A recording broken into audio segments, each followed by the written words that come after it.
Hi guys, Aceface here, back with another video for you, and this is kind of an introduction to an introduction. This is just a quick intro to my first Batrep in 7th edition, and you'll see me kind of introducing this same thing again in a couple of minutes when the Batrep starts. But I wanted to put this little bit on the front to kind of let you know we didn't do things exactly right. Now what you'll find when you watch this video, just in case you're pulling your hair out, we played the mission Contact Lost, and my fault, not Steve's. I read the rules slightly wrong, and we played it as at the start of each turn you drew one more objective card, tactical objective card.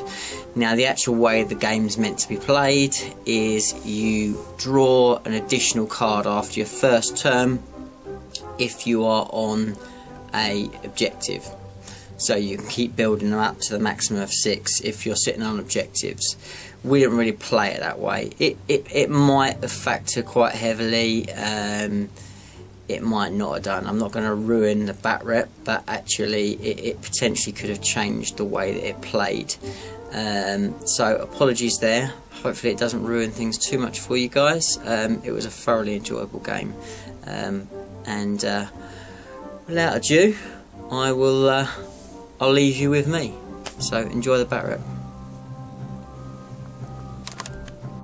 Hi guys, Aceface here, back with another video for you, and today I've got my first 7th edition Batrep, and I am playing Steve from Quantum Studios. Thankfully he's invited us to play on this fantastic board. Absolutely awesome terrain, so it should make for a really good game without having to do anything, which is cool. We'll have a quick look at the armies and then we'll just go over the mission type. So I'm bringing my Nids. We rolled off and I was going to take my Demons, but thankfully Stephen got away with it and he's got both the Nids today. So we've got 3 Hive Tyrants, because I can do it now. So we've got the Warlord, one there, and then 2 of his friends, all kitted out in exactly the same way with Twin Link Devourers, which is nice. Got a unit of warriors, one with a Barbed Strangler with a Venom Throat close by for a little bit of extra cheese. We've got 3 Biovores hiding out over here, and we've gone for the Tervigan with the Tervigan tax of the 30 Gaunts for a little bit of fun there. And in reserve I've got my Hive Crone, so 4 flying monstrous creatures should hopefully give Steve something to deal with. And now let's have a quick look at Steve's fantastically painted army. He's gone for the charcoal grey look, you know, as every commission painter does. And let's have a quick look. So we've got Chapter Master Warlord. Let's have a little look over where this guy is. He is sitting in the bike squad. Wow, we've got a bit of colour. So he's sitting in there with his squad. We've got I've got a Land Raider here, Land Raider with the Hurricane Bolters. Is that? Yes, as kitted there. So very nice, and the Assault Cannons on the front, and we've got the Dirty Centurions with the Grav Guns. Why wouldn't you? 2 Storm Talons with the Assault Cannons and the missile. Yeah, Sky Hammer missiles, so that should be pretty cool. And then we've got 2 tac squads sitting in their rides in the Razorbacks over here. It's obviously their home because they're very much camouflaged in amongst this terrain. And I think that's about it. I'm actually having a struggle to find Steve's miniatures. Right, okay, so that's the actual deployment as we are at the moment. Steve won first turn. We are playing one of the new missions, which is Contact Lost. So this should be interesting because both of us haven't played 7th and we're not used to these tactical objectives, so we'll see how we get on. So Steve, you got a chance. Are you going to go first or are you going to give me first turn? I'm going to go first. You're going to go first. So then all I need to do, let's see if I can steal the initiative on a 6. Let's have a go. And no, I don't. So we'll see you at the bottom of turn 1. So bottom of turn 1, Steve's first turn. Obviously I didn't win the steal my initiative. So basically everything came moving up. didn't go particularly far. Bikes were all fine across terrain, which was pretty cool. Everything else just kind of staggered about, just try to find some lines of sight. But generally most of Steve's stuff is actually quite short ranged, so didn't get in range to take any pot shots. But what he did do was the Warlord got a nice bead on the big guy here and put his orbital bombardment on his head and a few of the little gaunts as well. Lost 5 gaunts, but the big guy made his cover save, so not too bad there. So that's the end of Steve's turn 1. The first objective card that he got, if he could get in range of this objective here, would have been in luck for a few points, but actually nothing was in range to get close to that. So then we go into my turn, so I see at the bottom of turn 1. So bottom of turn 1 Tyranids, quite a long turn. It's the first time we've gone into a psychic stage, which is quite interesting. It was quite hard thinking about actually having to not roll dice at the beginning of the turn for a change. So used to try and remember it so we don't fail to cast things, but that was interesting. So it was, yeah, quite tactically, which was a bit of a different dynamic. Thankfully for me, I had all the dice and Stephen had none because he hasn't got a psyker. So I was trying to work out what psychic power to actually get rid of, and in the end, even with 5 dice, he didn't manage to get that one off. So the Hive Tyrants all got off Onslaught, and that was pretty handy for him. My second Hive Tyrant did get Perils, which once are great, but then when I rolled the Perils chart, I rolled a 6, which gave me a nice free up invuln for the end of the rest of this term, which is pretty handy, so it can actually be pretty good on Perils as well. But apart from that, everything flew forward as far as it could. I managed to get within range of the 2 Razorbacks with the tack squads in, and with the full volleys of Twin Link Devourers, unsurprisingly enough, popped them both. But again, with the new rules, can't blow them up, so the Marines got out unscathed and just sitting there, but with the Hive Tyrants bearing down on them. The Bybors did what Bybors always do best and just hid at the back and chucked a few barrages over onto the bikes. Got lucky, managed to take out 1, and because my tactical card was destroy a vehicle, I got 1 point for that and I got 1 for first blood, so I lead 2-0 as we go into turn 2.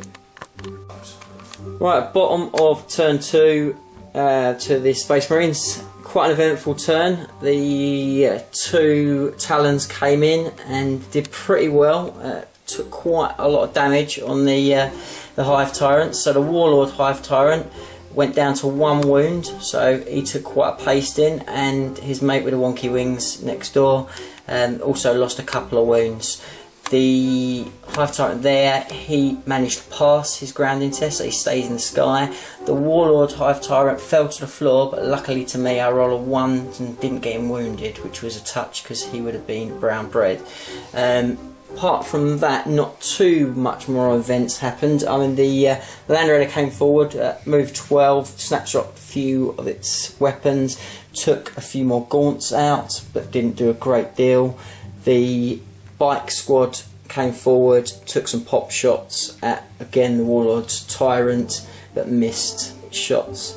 So that's it so far. So the Hive Tyrants have taken a lot of damage, but are still all there, ready to pounce on the next turn. Everything else is pretty much stalemate. No objectives held that turn.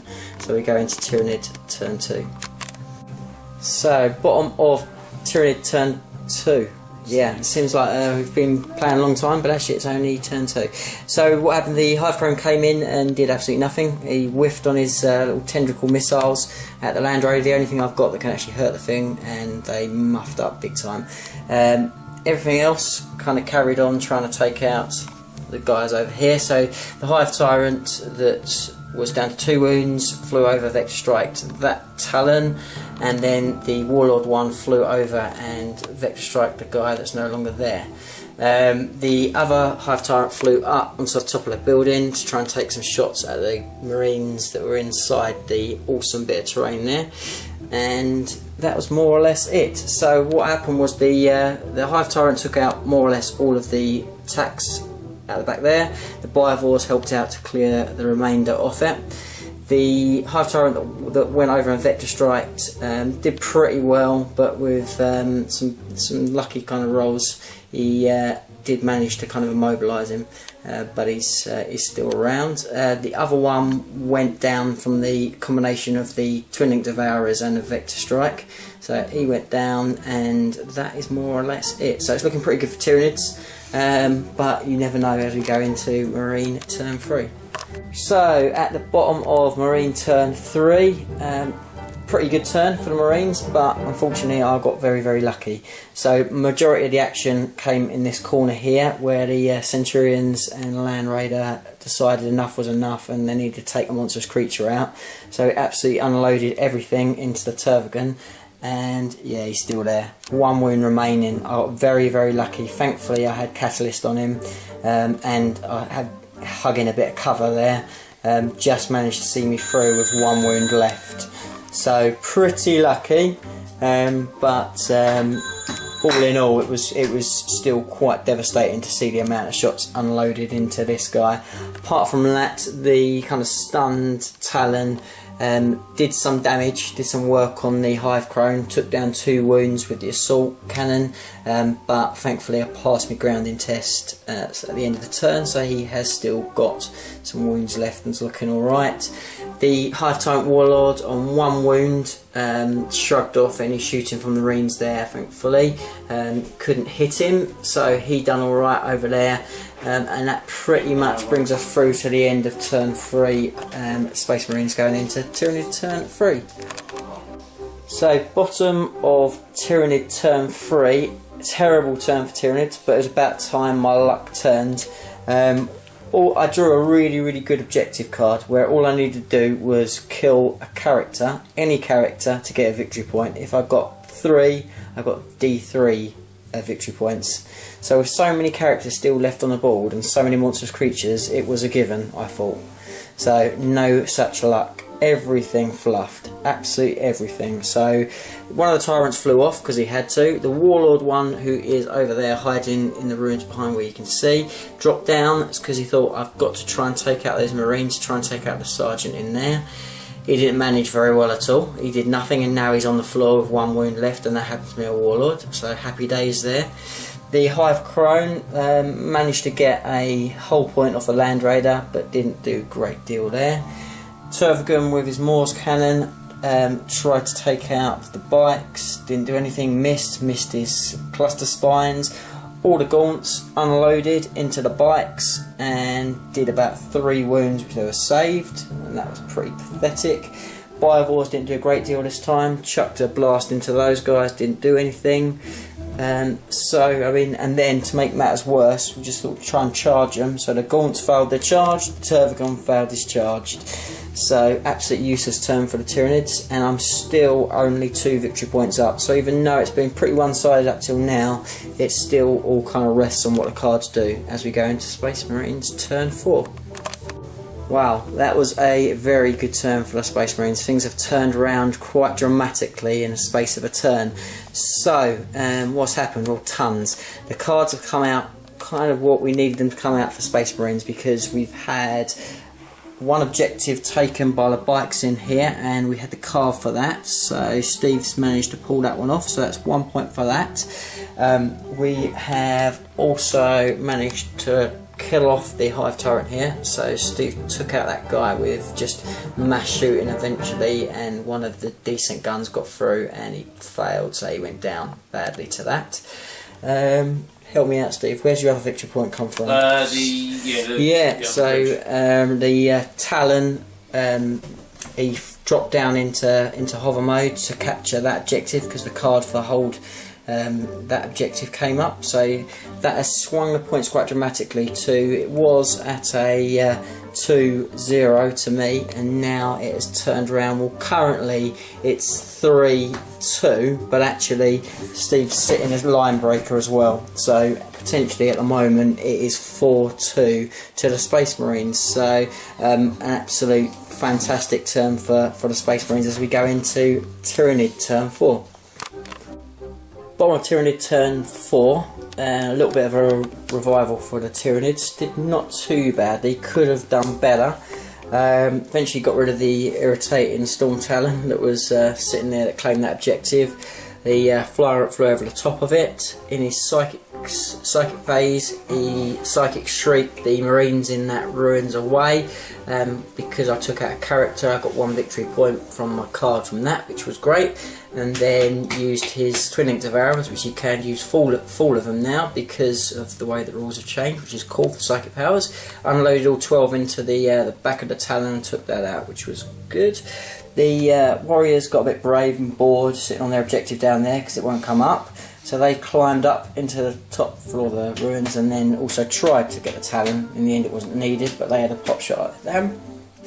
Not the Warlord, because the Warlord's dead, but the other Flying Hive Tyrant come back in from reserve, flew over this route in to try and have a go at the Warlord. Pumped all his 12 into these guys, and just with a 2-up save and feel no pain, they all bounced off the Warlord, so he is untouched. The Hive Tyrant's still in the sky. So that's pretty much where we are now. Everything's very dwindled down as far as numbers, but we're quite close, sitting on 3 to me and 4 to Steve as we go into Marine turn 5 and potentially the last turn of the game. So a pretty quick turn 5 for the Space Marines. The Centurions attempted to try and get to the objective at the top that Steve had the card for. But Fluff on their run moved and only went 1, so they're actually hiding, cowering in fear behind those doors. I don't think, but they're behind there anyway. They fluffed their lines, so they're just behind there. The bikes sped out from being on that objective, no longer needing it, and then whizzed down this side here, shot and then assaulted the Bivores, annihilated them unexpectedly, I don't think. And then they've consolidated a little bit further along this side edge, so they're sitting there, and that is pretty much it. I mean, the Land Raider almost got very lucky with its snapshot on the multi-melter at the Flying Hive Tyrant, got the 6. I evaded and managed to pull off the Jinx save, so I will be snap shooting next turn, but almost lost him to a little snapshot, so that was very lucky for me. So we go into Tyranid turn 5. Right, bottom of Tyranid turn 5, and we just rolled and the game is going to go on. The Hive Tyrant went into gliding mode, so he is dropped down to the ground and he put all his shots into the Warlord and his unit. Not before the Warriors also had a go at them. Took out his only other guy in the unit, so he went down, but the Warlord just absolutely laughed off the Hive Tyrant's 12 Twin Link strength 6 shots and didn't take a single wound of his 4, so he is unscratched and looking very hard to get rid of. Other than that, the other Hive Tyrant dropped to the ground to just play the tactical game, and jumped over there to get Line Breaker if the game finished. Apart from that, that was more or less it, so no real objectives scored in that turn. But now we go into Space Marine turn 6. So bottom of Space Marine at turn 6, epic turn for the Space Marines, absolutely cleaned up. So the Hive Tyrant there, gone. Really big bollocks over here, got handy with the Power Fist, and even after losing 2 wounds on the Overwatch from the Twin Link Devourers, stepped up, took the initial Hive Tyrant's assault, and then took him on his invuln, no problems, bashed back with the Power Fist and took him out. So that guy done really well, earned his points there easily. The Land Raider tried to do it initially, but couldn't scratch him, and he's just sitting there. The other Hive Tyrant that was over there, lucky old Centurions, who muffed up their roll last turn, played the tactics absolutely soundly, because when they needed to, rolled the 6, got up to the nice little vantage point, which just gave them a bead when the Hive Tyrant was there, and then Grav Guns did what Grav Guns do and just took him out easily. No chance at all.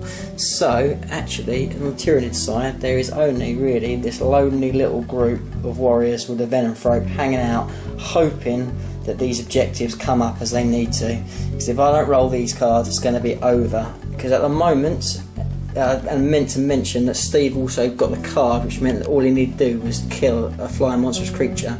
I say all, it's not the easiest thing, but he managed to do that, so that gave him an extra point. So he's currently on 5 victory points to my 3. So it's not looking great for Tyranids as we go into Tyranid turn 6, but the way this game works, it all depends on the cards. The Crone's still to come in, we'll see what happens. Right, okay, so we get to the end of Tyranid turn 6. And it is game over. What happened? Well, there was not too much I could do. Drew the card, and it wasn't one that I could score. I needed to take these guys out of my deployment zone and have somebody in there. That was never going to happen. So that one was a useless card for me. So I had to try and play the waiting game. So the Warriors just sat where they needed to here, sat on the objective, close to that objective. The Crone came in to try and get line breaker, but couldn't get there. Not this turn. Again, hoping for the last turn to go on, but it didn't. So in the end, it actually finished 6-3 to Space Marines. So even after absolutely annihilating Steve for the first couple of turns, in the end, not only did he come back and pretty much take out everything, but also really easily won the game by quite a big margin, and it is all down to the cards.